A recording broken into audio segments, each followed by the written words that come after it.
জীবের উৎপত্তি স্থান স্বরূপ আপনাকে অনন্যভাবে যে সব সিদ্ধযোগী ধ্যান করেন তাদের কোনো কিছুরই ন্যূনতা থাকতে পারে না, কারণ তারা আপনার কৃপা প্রভাবে কৃতকৃত্য হয় এবং প্রাণ, ইন্দ্রিয় এবং মনকে বশীভূত করে যোগ সিদ্ধ হয়ে যায়। দড়ি দিয়ে বাঁধা বলদের মতো এই সমস্ত প্রজাগণ আপনার বেদ বাণীর বশবর্তী হয়ে আপনার প্রতিষ্ঠিত নিয়ম পালন করে আপনাকে পূজা উপহারাদি সমর্পণ করে। আপনি সর্বনিয়ন্তা মুখ্য প্রাণ, আপনাকে নমস্কার করি। হে বিরাট পুরুষ, এই অন্ধকারের ফলে দিন রাতের প্রভেদ অস্পষ্ট হয়ে যাচ্ছে এবং ত্রিভুবনে লোকের বিহিত ধর্ম কর্মাদি লুপ্ত হবার পথে। লোকেরা কষ্ট পাচ্ছে, তাদের মঙ্গল করুন এবং শরণাপন্ন আমাদের প্রতি কৃপা দৃষ্টিপাত করুন। দেব, ইন্ধনে পতিত অগ্নি যেমন বাড়তেই থাকে, সেই রকম কশ্যপ নিহিত বীর্য সম্পন্ন এই দিতির গর্ভ দিক সমূহকে অন্ধকারাচ্ছন্ন করে ক্রমশ বর্ধিত হচ্ছে। মৈত্রেয় মুনি বললেন, হে মহাবাহু বিদুর, দেবতাদের প্রার্থনা শুনে ব্রহ্মা ঈষৎ হেসে তার মধুর বাণী দ্বারা সকলকে আনন্দিত করে বলতে লাগলেন। ব্রহ্মা বললেন, হে দেবগণ, তোমাদের অগ্রজ আমার মানুষ পুত্র সনকাদি ঋষিগণ সংসারে নিস্পৃহ হয়ে আকাশ মার্গে বিচরণ করছিলেন। কোনো এক সময় তারা ভগবান শ্রীহরির সর্বলোক পূজিতা বৈকুণ্ঠ ধামে গিয়েছিলেন। সেই বৈকুণ্ঠ ধামে সকল পুরুষেই শ্রীহরির মতো বিগ্রহধারী হয়ে বাস করেন। সেখানে সেই সব পুরুষেই অবস্থান করেন যারা অন্য সব কামনা বাসনা পরিত্যাগ করে কেবলমাত্র ভগবত বচ্চরণ স্মরণরূপ কামনা রেখে ধর্মানুষ্ঠান দ্বারা তারা আরাধনা করেন। ওই বৈকুণ্ঠে বেদ প্রতিপাদিত সরশ্চর্যশালী ধর্মমূর্তি শ্রী আদি নারায়ণ ভগবান ভক্তগণকে সুখ প্রদানের জন্য শুদ্ধ সত্যময় স্বরূপ ধারণ করে সর্বদা বিরাজ করছে। সেই বৈকুণ্ঠে নৈ শ্রেয়স নামে একটি কানন আছে, সেটি যেন মূর্তিমান মুখ্য স্বরূপ। সেই কানন সর্ববিধ কামনা পরিপূরক বৃক্ষাদিতে সুশোভিত এবং যুগপৎ 6 ঋতুর সম্পদযুক্ত। সেই কাননে বিমানচারী গন্ধর্বগণ সস্ত্রীক নিজেদের প্রভুর পবিত্র লীলা কীর্তন করেন, যা সমস্ত লোকাদির কলুষ বিনাশ করে। সেই সময় সরোবরে প্রস্ফুটিত পুষ্প এবং মকরন্দযুক্ত বাসন্তিক মাধবীলতার সুমধুর গন্ধ তাদের নিজেদের দিকে আকর্ষণ করতে চায়, কিন্তু গন্ধর্বগণ সেই দিকে মন না দিয়ে গন্ধবাহী বায়ুকে তিরস্কার করে থাকেন।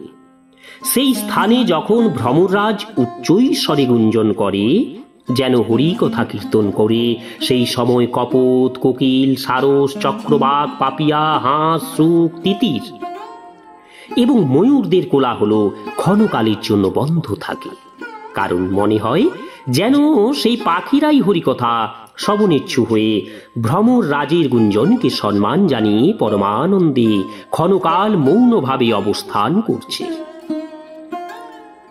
ভগবান শ্রী হরি তুলসী পাতা দ্বারা নিজ শ্রী বিগ্রহকে শোভিত করেন। তুলসীর গন্ধের এই প্রভূত সমাদর করেন, তা দেখে মন্দার, কুন্দ, কুরুবক অর্থাৎ তিলক বৃক্ষ, উৎপল অর্থাৎ নিশাকালে বিকশিত কমল, চম্পক, অর্ণ, পুন্নাগ, নাগকেশর, বকুল, অম্বুজ অর্থাৎ দিনমানে বিকশিত কমল এবং পারিজাত ইত্যাদি পুষ্প সকল সুগন্ধযুক্ত হওয়া সত্ত্বেও তুলসীর তপস্যাকে অধিক সমাদর করে। সেই বৈকুণ্ঠ রাম বৈদুর্য মকরোৎমণি অর্থাৎ পান্না এবং স্বর্ণ রচিত বিমান সমূহে পূর্ণ। এগুলি কোনো পুণ্যকর্ম অনুষ্ঠানের দ্বারা নয়, কিন্তু একমাত্র শ্রীহরির পাদপদ্ম বন্দনার ফলেই লব্ধ। সেই সব বিমান আরোহী কৃষ্ণগত প্রাণ ভক্তগণের চিত্তে বিপুল নিতম্বশালিনী সুমুখী সুন্দরী রমণীগণের মৃদু হাসি এবং পরিহাসাদি বিলাস ও কাম বিকার উৎপন্ন করতে সমর্থ হয় না। যে পরম সৌন্দর্যশালিনী লক্ষ্মী দেবীর অনুগ্রহ লাভের জন্য দেবগণ প্রযত্নশীল, সেই লক্ষ্মী দেবী শ্রী হরির ভবনে চপলতা দোষ পরিত্যাগ করে স্থিরা হয়ে থাকেন। যখন লক্ষ্মী দেবী নূপুর ধ্বনিতে নিজ পাদপদ্ম মুখরিত করে বিচরণ পূর্বক হস্তস্থিত লীলা কমল সঞ্চালিত করেন, সেই সময় ওই কনক ভবনের স্ফটিকমণ্ডিত ভিত্তিতে তার প্রতিবিম্ব প্রতিফলিত হয়ে মনে হয় যেন তিনি শ্রী হরির আলোয় একজন গৃহ মার্জনকারিণী। হে প্রিয় দেবগণ, ওই বৈকুণ্ঠে শ্রী শ্রী লক্ষ্মী দেবী দাসীদের নিয়ে নিজ উপবনে তুলসী পাতা দ্বারা ভগবানের পূজা করেন। তখন সেখানকার নির্মল জলযুক্ত সরোবরের প্রবালমণ্ডিত তটে বসে নিজের চূর্ণ কুন্তল বেষ্টিত সমুন্নত নাসিকা শোভিত সুন্দর মুখ কান্তি জলে প্রতিবিম্বিত দেখে এই আননে শ্রী ভগবান চুম্বন করছেন, এই ভেবে সেটিকে বড় সৌভাগ্যশালী মনে করেন। যেসব পাপী ব্যক্তি পাপহারী ভগবানের লীলা কথা পরিহার করে অর্থ কাম সম্বন্ধীয় নিন্দিত কথা শ্রবণ করে, তারা সেই বৈকুণ্ঠ লোকে যেতে পারে না। হায়, সেই হতভাগ্যগণ যখন এই সব আশার কথা শ্রবণ করে, তখন সেই সব কথায় তাদের পুণ্য নষ্ট হয় এবং তারা আশ্রয়হীন নরকে নিক্ষিপ্ত হয়। আহা, এই মনুষ্য জন্মের অপার মহিমা! দেবলোকবাসী আমরাও এই মনুষ্য জন্মের জন্য লালায়িত হয়ে থাকি। ওই মনুষ্য জন্মের দ্বারাই তত্ত্বজ্ঞান লাভ এবং ধর্মপ্রাপ্তি সম্ভব। এই জন্ম পেয়েও যে পামর ভগবানের আরাধনা না করে, সে আসলে সেই ভগবানের সর্বত্র পরিব্যাপ্ত মায়াতেই মোহিত হয়ে থাকে। নিরন্তর দেবাদিদেব শ্রী হরির চিন্তনের ফলে যমরাজও যাদের থেকে দূরে থাকেন, নিজেদের মধ্যে প্রভুর গুণানুবাদে অনুরাগবশত আত্মহারা হয়ে বিগলিত অশ্রুজলে যারা রোমাঞ্চিত কলেবর হয়ে থাকেন এবং যাদের পবিত্র স্বভাব আমাদেরও অভিপ্রেত, সেই সব পরম ভাগবতী দেবলোকের ঊর্ধ্বে অবস্থিত এই বৈকুণ্ঠ ধাম যেতে পারেন। সনকাদি মুনিগণ যোগ বলে জগৎগুরু শ্রী হরি অধিষ্ঠিত ত্রিলোক বন্দিত এবং শ্রেষ্ঠ দেবতাগণের বিচিত্র বিমান সমূহের জ্যোতিকে সমুজ্জ্বল পরম দিব্য এবং অদ্ভুত সেই বৈকুণ্ঠ ধামে উপনীত হয়ে পরমানন্দ লাভ করলেন। ভগবত দর্শনের আকুলতায় অন্যান্য দর্শনীয় সবকিছু উপেক্ষা করে বৈকুণ্ঠ ধামে 6টি প্রাচীর দ্বার অতিক্রম করে যখন তারা সপ্তম দ্বারে উপস্থিত হলেন, তখন সেখানে তারা দুজন সমবয়স্ক গদাধারী মহার্ঘ কেউর কুণ্ডল এবং কিরীট প্রভৃতি আভরণে ভূষিত দেবতাদের দেখতে পেলেন। তাদের 4টি শ্যামল বাহুর মধ্যে মধুমত্ত ভ্রমর গুঞ্জিত বনমালা শোভা পাচ্ছিল। তাদের ভ্রুযুগলের ঈষৎ বক্রতা, বিস্ফারিত নাসা বিবর, আরক্ত লোচনযুক্ত মুখমণ্ডল, কিন্তু ক্রোধের ভাবে ক্ষুব্ধ হয়ে মনে হচ্ছিল তাদের এরকম দেখেও সেই মুনিগণ তাদের কিছু জিজ্ঞাসাবাদ না করেই আগে আগে হীরককিল শোভিত কপাটযুক্ত 6টি দরজা যেমন পার হয়েছেন, সেইভাবেই এই সপ্তম দ্বারেও প্রবেশ করলেন। তারা বিষম দৃষ্টিরহিত সর্বত্র সমদর্শী, নিঃশঙ্ক চিত্তে অবাধে সর্বত্র বিচরণে সমর্থ। আত্মতত্ত্ববিদ ব্রহ্মার সৃষ্ট এই 4 কুমার বয়সে বৃদ্ধ হওয়া সত্ত্বেও দেখতে পঞ্চম বর্ষীয় বালকের মতো এবং দিগম্বর অর্থাৎ উলঙ্গ দেহ ছিলেন। তাদের এইরূপে নির্ভীক নিঃসংকোচ ব্যবহার দেখে সেই দ্বারপাল দুজন ভগবানের পবিত্র স্বভাবের বিপরীত স্বভাবযুক্ত হয়ে পরিহাস এবং তিরস্কার সহকারে দুর্ব্যবহারের অনুপমযুক্ত সেই মুনিদের হাতের বেদ দিয়ে গতিরোধ করলেন। বৈকুণ্ঠবাসী দেবতাদেরও পূজ্য, অতীব সম্মাননীয় সনকাদি মুনিদের সেই দ্বারপালের এইভাবে গতিরোধ করাতে, প্রিয়তম প্রভু শ্রী হরির দর্শনে বাধা পড়াতে কিঞ্চিত ক্রোধে আরক্ত নয়ন হয়ে তারা বললেন, সনকাদি মুনিগণ বললেন, ওরে দ্বারপালদ্বয়, অতি দীর্ঘ কঠোর ভগবৎ সেবার ফলে এই বৈকুণ্ঠ লোক প্রাপ্ত হয়ে যারা এখানে বাস করেন, তারা তো ভগবানের মতোই সমদর্শী হন। তোমরা দুজনও তো তাদেরই অন্তর্গত, কিন্তু তোমাদের স্বভাবে এই বৈষম্য কেন? ভগবান তো পরম শান্ত স্বভাব, কারো সঙ্গে তার বিরোধ নেই। তাহলে এখানে এমন কে আছে যার থেকে কোনো রকম আশঙ্কা করা যেতে পারে? তোমরা নিজেরা কপট, সেই জন্যই অপরকেও তোমাদের মতোই মনে করছো। ভগবানের উদরের মধ্যেই সমগ্র ব্রহ্মাণ্ড অবস্থিত, সেই জন্য সেখানে পণ্ডিতগণ সর্বাত্মা শ্রী হরির সাথে নিজেদের কোনো ভোগ দর্শন করেন না, বরং মহাকাশে ঘটাকাশ আদির মতো, অর্থাৎ ঘটাকাশ আদি যেমন মহাকাশের অন্তর্ভুক্ত, সেই রকম এই আংশিক স্বরূপ পরমাত্মাতে অংশ স্বরূপ জীবাত্মাতে অন্তর্ভুক্ত বলেই দর্শন করে। তোমরা তো দেবরূপধারী, কি আশঙ্কা করে তোমরা সেই ভগবানের ভয়ের কারণ দেখতে পেলে? তোমরাই তো এই ভগবান বৈকুণ্ঠনাথের পার্শ্বদ, অথচ দুষ্টবুদ্ধি কেন? সুতরাং তোমাদের মঙ্গলের জন্য তোমাদের অপরাধের সমুচিত দণ্ডের ব্যবস্থা আমরা করছি। তোমরা তোমাদের দুষ্ট বেদ বুদ্ধির অপরাধে এই বৈকুণ্ঠ লোক থেকে বহিষ্কৃতা হয়ে সেই পাপ জনিতে যাও, যেখানে কাম, ক্রোধ এবং লোভ জীবের এই তিন রিপু বাস করে। সনকাদি মুনিগণের সেই কঠোর অভিশাপ শুনে এবং ব্রাহ্মণের অভিশাপ কোনো প্রতিকার শাস্ত্রে নেই একথা মনে করে শ্রীহরির এই দুই পার্শ্বদ মহাভয়ে অতীব কাতর হয়ে তৎক্ষণাৎ সেই মুনিদের পা জড়িয়ে মাটিতে পড়ে গেলেন। তারা জানতেন তাদের প্রভু শ্রীহরিও ব্রাহ্মণ প্রদত্ত এরকম দণ্ডকে অত্যন্ত মান্যতা দেন। তখন তারা নিতান্ত আর্তস্বরে বললেন, হে পূজনীয়গণ, আমরা অবশ্যই অপরাধী, সুতরাং আপনারা আমাদের যে শাস্তি দিয়েছেন তা উচিতই হয়েছে এবং এই শাস্তি আমাদের প্রাপ্য। আমরা ভগবানের অভিপ্রায় বুঝতে না পেরে তার নির্দেশ অমান্য করেছি, এর ফলে আমাদের যে পাপ হয়েছে সেই দণ্ড ভোগে সেই পাপেরও ক্ষয় হবে। কিন্তু আমাদেরই দুর্দশার আপনাদের যদি বিন্দু মাত্র অনুতাপ হয়ে থাকে, তাহলে এমন কিছু কৃপা করুন যাতে অধমাধম জনিতে গিয়েও আমরা যেন ভগবৎ স্মৃতি বিনাশকারী মোহজালে আবদ্ধ না হই। সাধুজনের হৃদয়াবান, সাধুজনের হৃদয় ধন ভগবান পদ্মনাভ যখন জানতে পারলেন যে তার দ্বারপালের সনকাদি মুনিদের অপমান করেছে, তখন তিনি লক্ষ্মী দেবীকে সঙ্গে নিয়ে তার সেই শ্রীচরণ বা পরমহংস মুনিগণ পর্যন্ত তপস্যাদির দ্বারা আকাঙ্ক্ষা করে থাকেন, কিন্তু সহজে প্রাপ্ত হন না, সেই শ্রীচরণের দ্বারা পদব্রজে সেখানে গিয়ে উপস্থিত হলেন।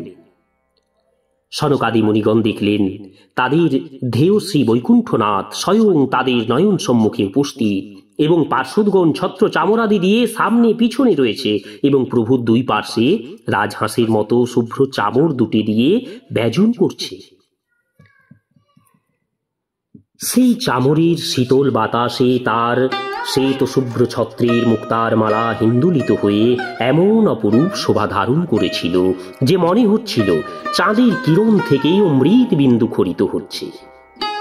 তারা দেখলেন প্রভু কল্যাণ গুণ সমূহের আধার। তার সৌম্য মুখ্য ভাবে মনে হচ্ছিল যেন তিনি সকলের উপর অঝরে অনবরত কৃপা সুধা বর্ষণ করে চলেছেন। নিজ স্নেহপূর্ণ দৃষ্টিপাতে তিনি ভক্তদের হৃদয় স্পর্শ করছেন। সুবিশাল শ্যাম বর্ণ বক্ষস্থলে স্বর্ণ রেখা রূপে সাক্ষাৎ লক্ষ্মী দেবী বিরাজমান। এতে যেন সমস্ত দিব্যলোকের চূড়ামণি স্বদেশ বৈকুণ্ঠ ধামের শোভা বর্ধিত হয়েছে। তার পীতাম্বর পরিশোভিত বিশাল নিতম্ব দেশের উপরে অত্যুজ্জ্বল কান্তি সমন্বিত কোটি ভূষণ এবং ভ্রমর গুঞ্জরিত বনমালা গলদেশে অলঙ্কৃত করে রেখেছে। তার মণিবন্ধ দেশে মনোহর বন্ধন, এক হাতে গরুড়ের স্কন্ধ দেশে এবং অন্য হাতে লীলাপদ্ম সঞ্চালিত হচ্ছিল। বিদ্যুতের প্রভাকেও স্নান করে দেয়। এমন মকরাকৃতি কুণ্ডল দয়ে গণ্ডযুগল শোভিত এবং উন্নত নাসিকা সমন্বিত তার মুখমণ্ডল। মস্তকে মণিদয় কিরীট, চার বাহুদণ্ডের মধ্যবর্তী স্থলে মনোহর শ্রেষ্ঠ হার, কণ্ঠদেশে কৌস্তভ মণি দ্বারা পরিশোভিত। ভগবানের শ্রীবিগ্রহ অনন্ত সৌন্দর্যশালী। তার সেই সৌন্দর্য গুণে ভক্তগণের মনে এরকম বিতর্ক জাগত যে আমি শ্রেষ্ঠ সৌন্দর্যের আকর। লক্ষ্মীদেবীর এই সৌন্দর্যাভিমান ভগবৎ সৌন্দর্যে খর্ব হয়ে যায়। ব্রহ্মা বলছেন, হে দেবগণ, আমার মহাদেবের এবং তোমাদের মঙ্গলের জন্য পরম সুন্দর বিগ্রহ ধারণকারী শ্রীহরিকে দর্শন করে সনকাদি মুনীশ্বরগণ অবনত মস্তকে তাকে প্রণাম করলেন। দর্শনে তাদের নয়নের পরিতৃপ্তি হল না।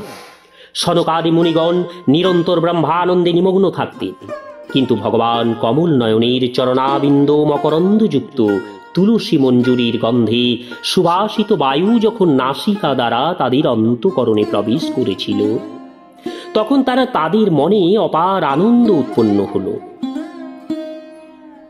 তারা নিজেদের সংযত করতে পারেননি, আর সেই দিব্য গন্ধে তাদের মনে অপার আনন্দ উৎপন্ন হলো। নীলপদ্মে কোষের মতো ভগবানের মুখখানি অতি সুন্দর অধর কুন্দ ফুলের মতো শুভ্র হাস্যমণ্ডিত হওয়াতে তা আরও শ্রীমণ্ডিত হয়েছিল। ঊর্ধ্ব দৃষ্টিতে সেই সৌন্দর্য দর্শন করে মুনিগণ কৃতার্থ হয়ে গেলেন। অরুণমণির মতো রক্তিম নখপঙ্ক্তির আশ্রয় ভগবানের চরণযুগল অধো দৃষ্টিতে দর্শন করে তারা ধ্যান যোগে ভগবানের সর্বাঙ্গ সুন্দর শ্রীবিগ্রহ দর্শন করতে লাগলেন। অনন্তর সেই মুনিগণ সর্বসাধনা দ্বারা দুর্লভ স্বাভাবিক অষ্টসিদ্ধিযুক্ত সেই শ্রী হরির স্তব আরম্ভ করলেন, যিনি যোগ মার্গ দ্বারা মুখ্য পদ অন্বেষণকারী পুরুষদের সাথে তাদের ধ্যানের বিষয় অত্যন্ত আদরণীয় এবং নয়নানন্দ বৃদ্ধিকারী পুরুষরূপ প্রকট করেন। সনকাদি মুনিগণ বললেন, হে অনন্ত, তুমি যদি অন্তর্যামী রূপে দুষ্টচিত্ত পুরুষদের হৃদয়েও অবস্থান করো, তবুও তাদের কাছে অপ্রকটই থাকো, কিন্তু আজ আমাদের চোখের সামনে তো তুমি সাক্ষাৎ বিরাজমান রয়েছ। হে প্রভু, তোমার থেকে উদ্ধৃত আমাদের পিতা ব্রহ্মা যখন তোমার গূঢ় রহস্য আমাদের উপদেশ করছিলেন, তখনও তো তুমি কর্ণবিবর পথে সেই উপদিষ্ট রূপে আমাদের ওম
শ্রীহরি, ওম শ্রীহরি, ওম শ্রীহরি। নমস্কার, আজকের পর্ব এখানেই শেষ করছি। আগামী পর্ব নিয়ে আসছি জয় বিজয়ের বৈকুণ্ঠ থেকে পতন। চ্যানেলে যারা নতুন তাদের অনুরোধ জানাবো চ্যানেলটি সাবস্ক্রাইব করে শ্রীমদ্ ভাগবত মহাপুরাণের ধারাবাহিক পর্বগুলি শ্রবণ করুন। সবাই সুস্থ এবং ভালো থাকুন। নমস্কার, ধন্যবাদ। ওম শ্রীহরি।